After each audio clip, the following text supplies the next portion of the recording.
Washoe people were the first inhabitants of Lake Tahoe. They lived at the edge of the lake and lived off of the land for hundreds of years before Euro-Americans arrived. So that's what we showcase here in the beginning, is baskets as a way of life, and then the transformation of basketry from a utilitarian craft to a fine art form. So here we have the largest collection of Washoe baskets ever assembled in one place, including the most baskets by the most famous of the Washoe weavers, Louisa Kaiser, also known as Dot Sola Lee.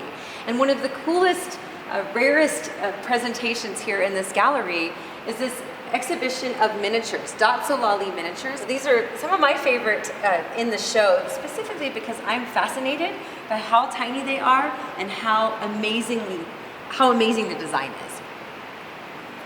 Not all of the baskets woven by Louisa Kaiser are tiny or miniatures.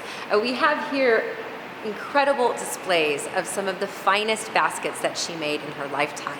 And in fact, you see a photograph of her on the wall in the gallery with two incredible baskets, and then we have them here on display in the case below the photograph.